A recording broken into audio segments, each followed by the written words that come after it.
Warning, this episode contains unsettling real events, including violence and mistreatment.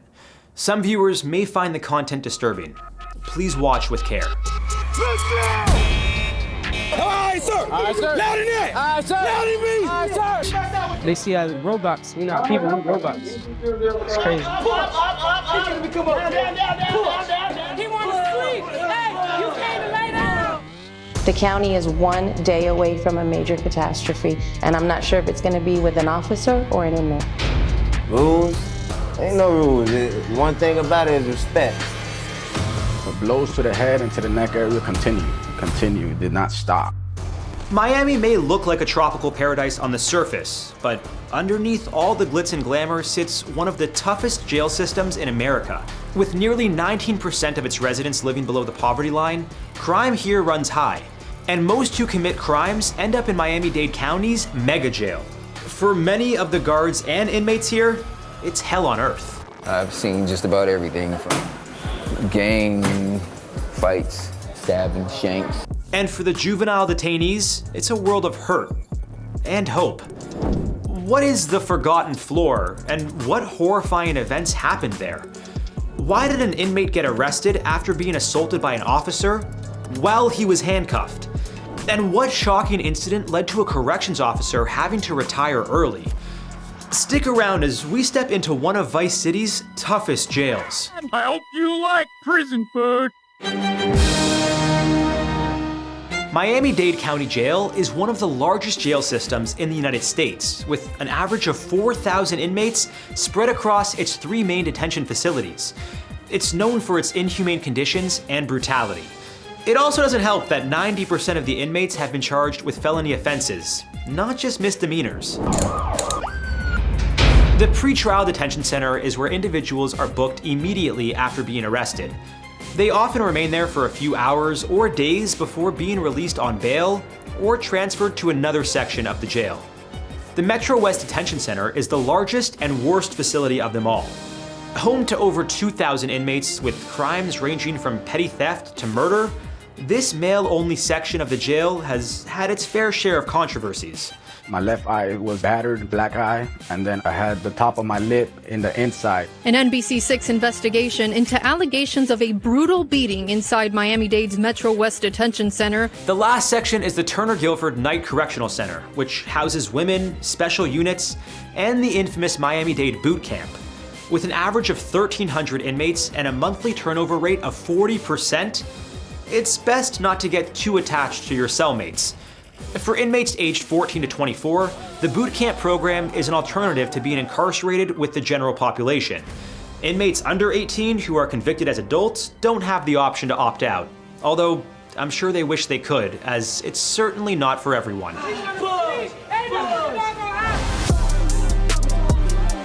There are many rules.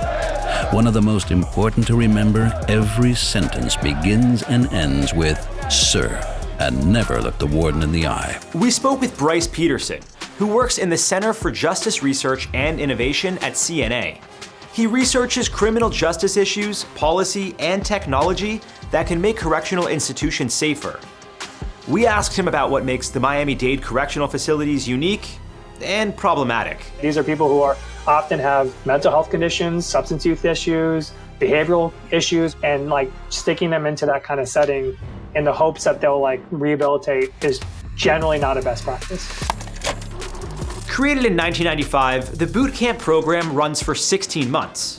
The goal is to help rehabilitate young offenders and set them up for success while also reducing their sentences. This is all in an effort to reduce overcrowding and discourage them from reoffending. Broken down into 3 phases, it all begins the second the bus pulls up.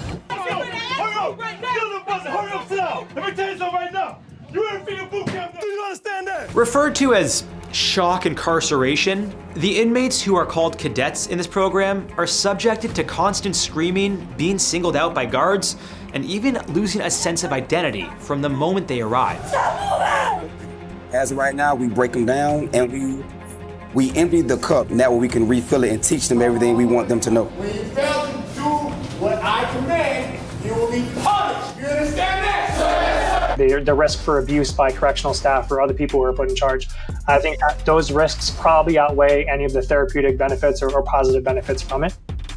It all starts with phase 1. It's 4 a.m. and you wake up to an officer screaming next to your ear. Still half asleep, you forget to tuck your shirt in. Not a big deal, right? Wrong. You gotta drop down and start doing push-ups. How many? Depends on when the officer tells you to stand back up. But the real workouts start an hour later, and don't expect any sympathy from the guards, even if you're hungry and sleep deprived. For those who fall behind, you guessed it, push-ups. We don't whisper here in boot camp. All right, sir. All right, sir. You get. Now, you a whole lap behind, which means you got to sprint around and catch up with everybody else. Let's go! But it's not just physical labor that the cadets endure. They also need to study. Thought you could just drop out of high school, take up a life of crime, and avoid homework altogether? Yeah, not happening. Cadets who never graduated take adult education classes to earn their high school diploma. Others take a career course that continues into the next phase. That is, if they can make it past the first 4 months of the program. The general sentiment from people who've done research on this is that if you can incorporate rehabilitative components in your boot camp, and so it's not just this paramilitaristic structure of like, you know, a drill instructor kind of yelling at you all the time, strict, rigid discipline. If you can include kind of rehabilitation components and include their like educational programming, it's probably going to be more effective. Phase 2 offers a little more freedom. Over the course of 2 months, those who remain are monitored by ankle bracelets and undergo job training or work outside of the jail. Phase 3 is the final and longest phase of them all. For 10 months, the cadets move back home, but are still tracked by their ankle bracelets. They're either enrolled in educational programs or work at their jobs, where boot camp or probation officers visit them.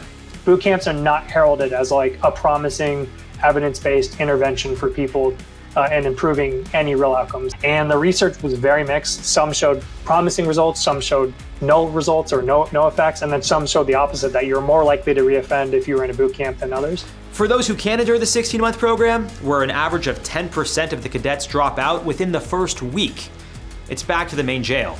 And the accommodations there aren't much better. Everybody had their own reasons for doing what they did.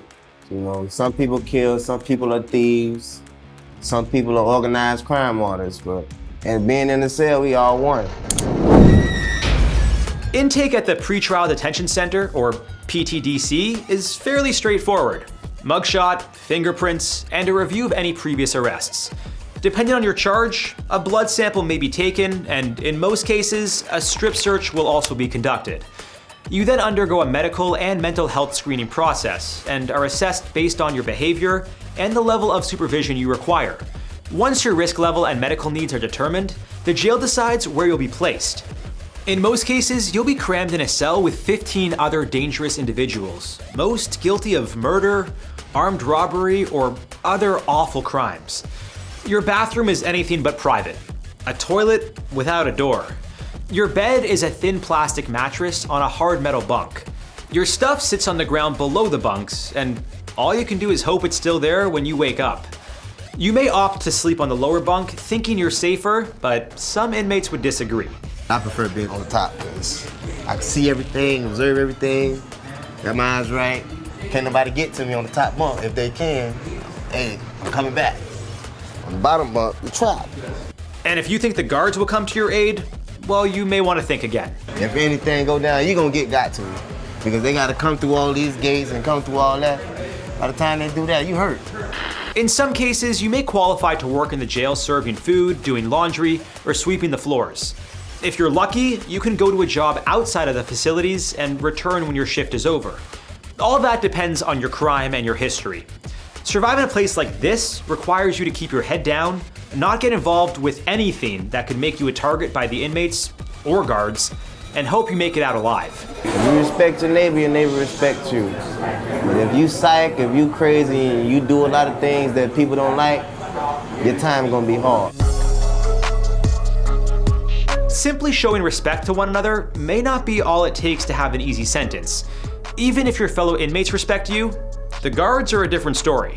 Between 2020 and 2023, there were a total of 1,185 use of force incidents. And that's only the ones the guards themselves reported. None of them led to the officers losing their jobs. Until its closure in 2014, a dedicated area for inmates suffering from mental illness was on the 9th floor of the PTDC. But the psych ward was the furthest thing from a rehabilitation center, and given its nickname, the Forgotten Floor, it shouldn't come as much of a surprise that the inmates who were held there weren't given adequate treatment. You can't treat human beings this way. The Forgotten Floor was brought into the public spotlight in 2006 when CBS News did an investigation into its horrific living conditions and inmate abuse. Things were so bad that the federal government got involved. Inmates wore robes without sleeves and no shoes. There were also no mattresses in any of the cells. It was seen as a way to protect the inmates from themselves. But if the facility really cared about the men locked up on the 9th floor, you'd think at the very least it would have running water, right? Think again. In one instance, an inmate resorted to drinking toilet water to quench his thirst. Disgusting? Yes. The worst thing that happened at this jail? Debatable. Over the course of just a few months in 2013, 3 inmates died while in custody on the 9th floor. One inmate, Joaquin Cairo, died from internal bleeding after another inmate assaulted him. His injuries weren't taken seriously by guards until it was too late. 2 other inmates died within a few months of Cairo, although their causes of death were never revealed to the public. Could it have been due to the fact that the facility only had 1 psychiatrist for the entire unit? Maybe. But something tells me a lack of compassion or even violence towards the inmates at the hands of the guards may have played a part.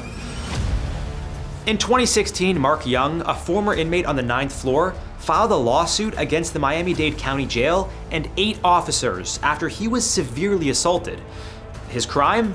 Trying to clean feces off the walls of his cell. Young was beaten so badly by correction officers that he needed emergency surgery to remove his spleen and stop internal bleeding. We have limited resources, limited staffing.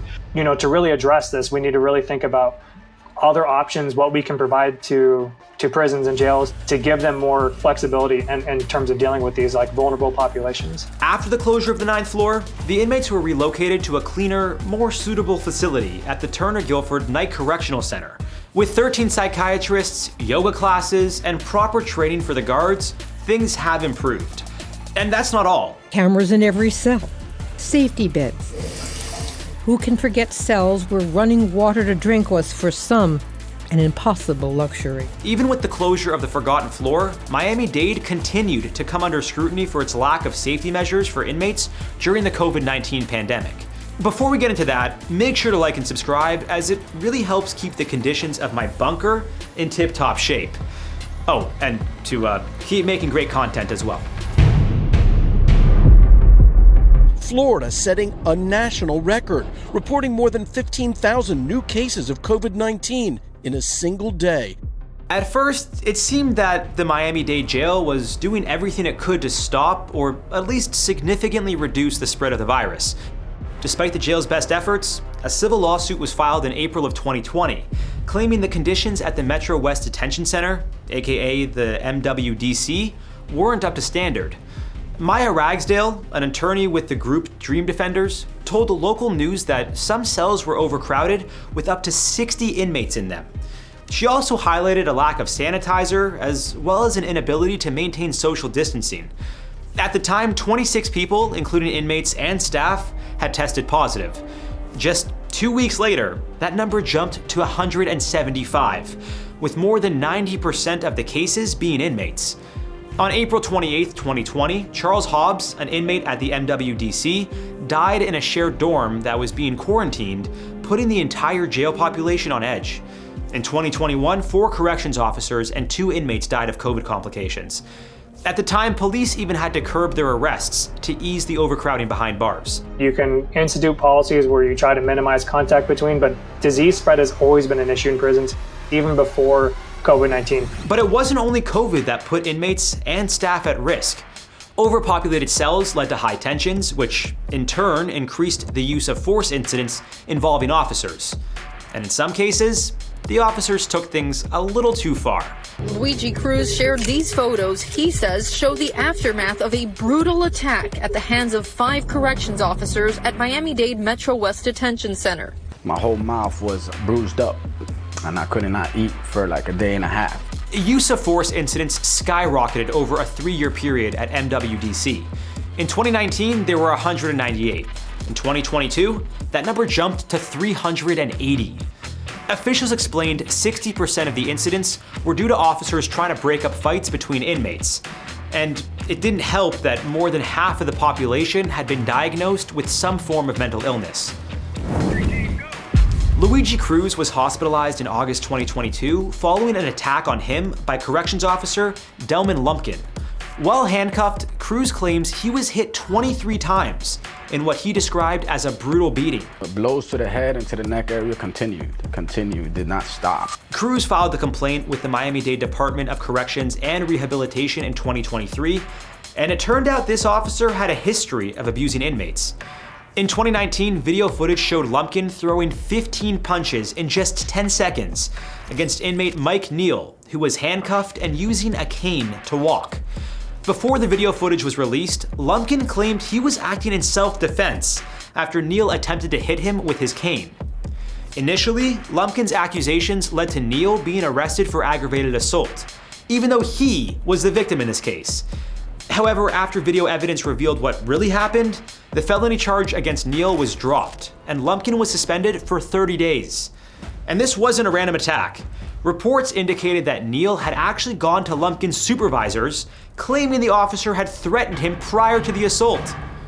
Sadly, he was ignored until it was too late. Unfortunately, these aren't the only cases where inmates were abused or outnumbered by officers. In 2022, Ismael Allendez was also beaten by officers after being strip searched. I followed their instructions, I gave them my garments, they checked it, nothing was there, and then explained to them I can't really squat. That's when they just went off on me. In a complaint filed with the Corrections Department, Allendez claimed he was beaten and pepper sprayed, leaving him with injuries to his knees and blurred vision. Prisons and jails are violent places. Now, by and large, most correctional officers behave well. By and large, most inmates aren't just assaulting people all day long. That's not one thing that explains why violence happens. And so in a place where violence is higher, whether it's Miami-Dade or anywhere else in the country, it's probably a combination of lack of oversight and not proper structures without adequate controls in place for dealing with those individuals. So maybe you don't have good classification systems. You might have staff who are overzealous or don't have proper controls in place to stop them. It's the prison environment, it's the people that are in there, and then it's a lack of proper controls in place. But it's not just inmates who are victims. Jail staff have also been assaulted and, in some cases, needed to retire due to their injuries. Janelle Navarro worked at Miami-Dade for almost 25 years, but on December 7th, 2021, her job as a corrections officer nearly killed her. He picked something up off the floor, ran towards me around the desk, and he proceeded to stab me with whatever he had in his hand and punch me right here on this side of my head, on my temple. And that's the last thing that I remembered. It's unclear why the inmate launched a vicious attack on Navarro. Still, given his history of violence, attacking another officer just weeks before this incident, Navarro felt he shouldn't have been in general population at all. That inmate never should have been cleared. I'm not the only officer that will be attacked. Thankfully, she was saved when other inmates came to her aid. With a ratio of 72 inmates for every officer, I can see why she'd want to retire. If it wasn't for the unit and the rapport that I had with my inmates, I firmly believe I would have died. Following the attack, Navarro filed a lawsuit against Miami-Dade County, and the inmate, Jermaine Jones, was moved to a state prison after he attacked 2 other officers in 2022. It's situations like these that have put Miami's mega jail in the media spotlight, and thankfully have moved the needle forward. It's hard to find people who want to work inside of a prison, right? And that's true for all types of rehabilitative programming. Working in prisons is not fun. Doesn't necessarily pay better than jobs outside of the prison. That's true for psychologists, nurses, everywhere, right? And so there's staffing shortages across the board inside correctional facilities. As of 2025, Miami-Dade's jail has made major improvements. Many stem from a 2013 Department of Justice investigation that exposed serious failures and led to years of federal oversight. This includes everything from inadequate medical care, improper suicide prevention, use of excessive force by correctional staff on prisoners, and sanitation issues, to name a few. But thankfully, conditions and medical care have improved enough that the DOJ finally lifted its 13-year federal consent agreement as of July 22, 2025. Still, as Bryce puts it, with such a high turnover, it's tough to provide the support inmates really need. People are in and out, sometimes for a couple hours, a couple days, a couple weeks, and to actually hold someone in there and provide kind of strong therapies is really difficult. That being said, Miami-Dade is not a place you want to end up. It's still home to some of Florida's most dangerous violent criminals. And we didn't even touch on the gang violence that goes on behind bars. If you want to learn about that, check out our video, The Deadliest Prison Gangs. Until then, stay out of trouble, and we'll see you in another episode of How to Survive.